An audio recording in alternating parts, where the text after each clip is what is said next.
Good evening, everybody. Can you hear me? No, you cannot. Can you hear me now? Yes, you can. That's fine. Okay, my time is going on. So I'd like to begin with 3 short stories.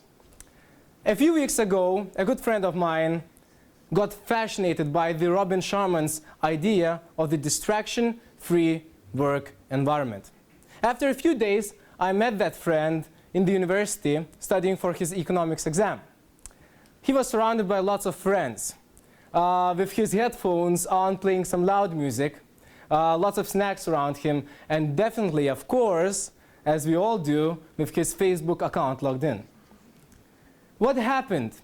That when a guy who was fascinated by the idea of, listen to it, the distraction-free work environment, failed to implement it in reality. After a few days, he failed his economics exam. Another story.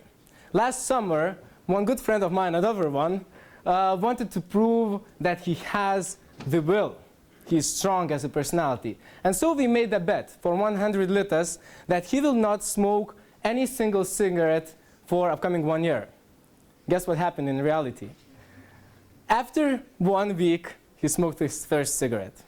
After 2 weeks, he acknowledged this to me. After 6 months, I got my 100 litas. I was happy, of course, but I was not happy about him. Because what was the main thing that after his big personal failure, what he did, he told the words that, you know, Vykintas, if I wanted to, I would have won this bet, you know. But simply, it was my personal decision not to win it, you know. It was my personal decision to give in. The third story, about my relative.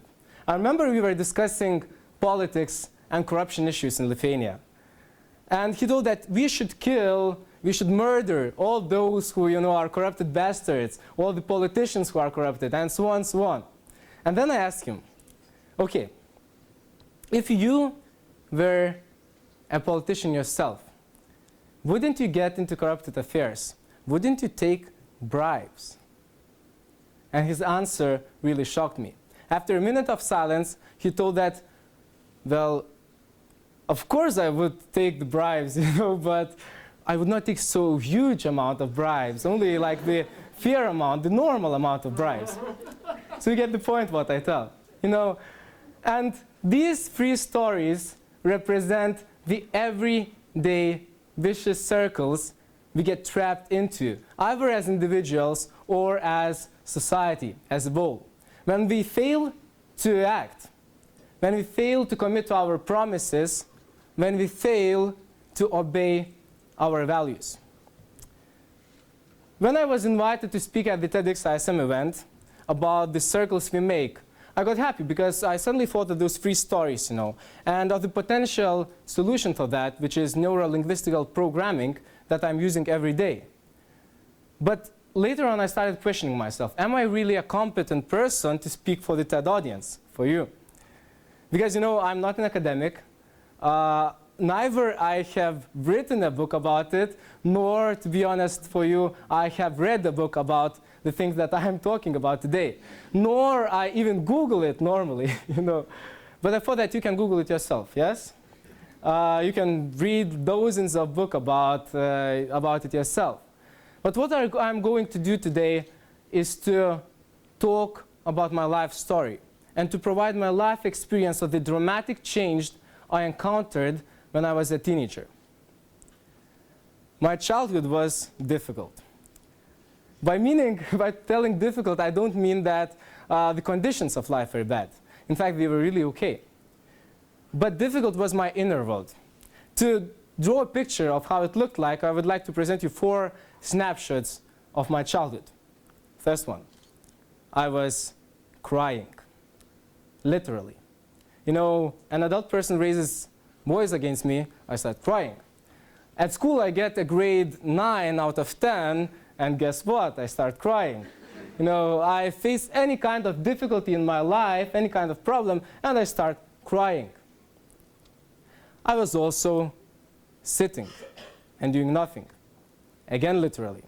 My mom told me that I was such kind of child that if you leave me, let's say, on the sofa, sitting, and she goes out and comes back in, let's say, 2 hours, she finds me in the same position, doing nothing, just simply looking around. I was also a young suicider, to be honest with you. I remember myself being 6-year-old and coming to my grandma and telling, "Grandma, I'm going to commit a suicide."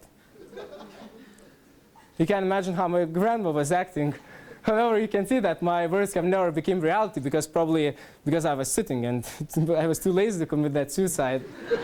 But what's interesting in this case that I didn't even have a particular reason to commit a suicide. Not a suitcase. I didn't have a reason, but I was simply wanting this. And fourth snapshot is that I was ill. Serious headaches were attacking me every single day for 2 years when I was 10, 12 years old. So that I was even sent to a health resort to get better. And I remember I was going to psychologists to discuss my problems and to find out what happens. And one of the biggest fears that I had after the 5th grade, being 12-year-old boy, was the 12th grade state exams. That will happen in 7 years, because I was too afraid that I will not pass them. So you can see that if you look at my childhood, it doesn't seem perspective. Not so much, yeah? I was not just not self-confident, but in fact, I was an example of anti-self-confidence. I was an example of personal ineffectiveness and anti-ambitiousness. But I encountered a change when I was 12 years old. I don't remember when and how exactly, but the main idea was that when I got that everything in life depends on your mind. This sounds so simple, yeah? But everything depends on how you think. Everything depends on what kind of emotions, what kind of thoughts you let exist in your inner world. And then I started using some kind of neuro-linguistical programming.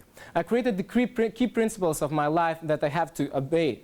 And I started strengthening my will. But what's interesting that I found out about the neuro-linguistical programming I was using for 9 years only a few months ago because of my friend. So now you're listening to a total practitioner.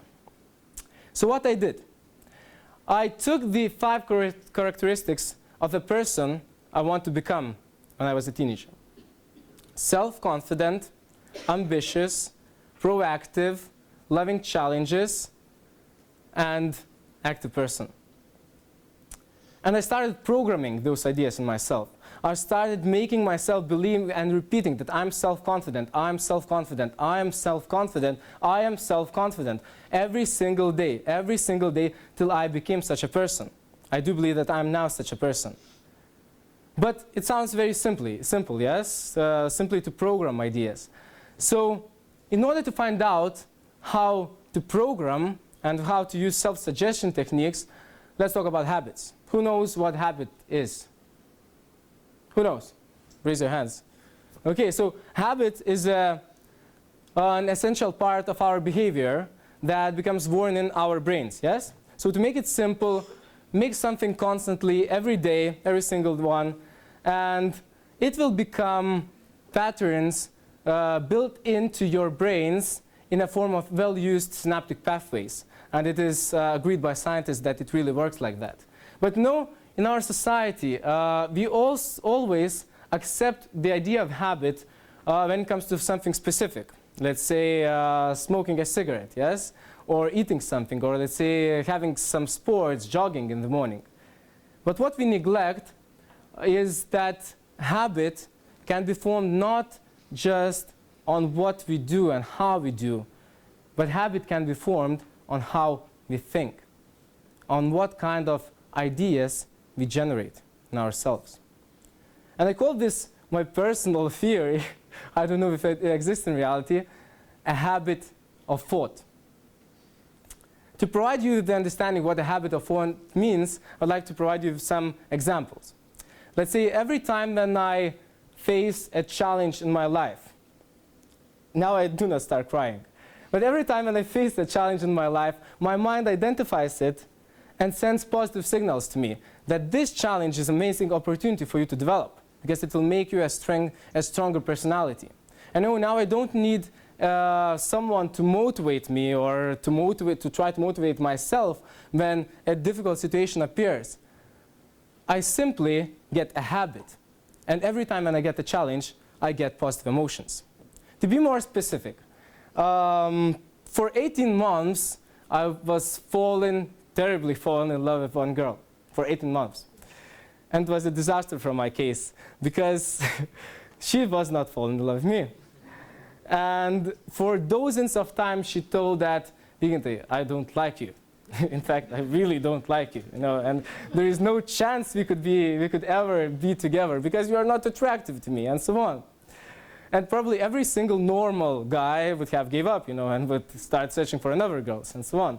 But not me, of course. Probably because of that habit, that every time when I heard this, I got positive emotions. This is amazing, This is amazing. She doesn't like me, so this is a challenge. I have a desire, and I have to achieve it. In addition to that, when we finally both agreed that I should forget her. No matter how sensitive I was, how sad I was. Every time when I was thinking about the sad situation, I was telling to myself that, oh my God, I have just broke up with my girlfriend. Even though we had never even kissed till that time or something. But this shows how the programming works, because I so much believed in that idea that everything will be okay at the end with her, that I even thought like that, in such case. And everything was okay in the end, in fact. But talking about programming, it seems, again, very simple. You can form a habit of thought and that's it. But I understood in my life that I need two things. Especially I needed before, two things in order to be able to form those habits of thought. Yeah? First one is will, strong will, and second one is commitment. When it comes to will, I'm usually using some kind of trainings of will. Again, when talking about trainings, people usually understand trainings as a way to form, let's say, a skill, physical one, or a mental one. And usually people are doing this. However, we also forget that you can train your body, your inner body, and you can train your will as well. I have lots of methods to do this, and lots of my friends who are probably also sitting today now think that I'm crazy. And let's say one of those methods is to punish myself, to torture myself every day through creating challenges to me. Let's say through forbidding myself to eat something. Till summer, I cannot eat chips, what I love a lot. I cannot eat white bread, any kind of bakery except the black bread. I cannot drink Coke. Till August, I cannot eat hamburgers from fast food restaurants.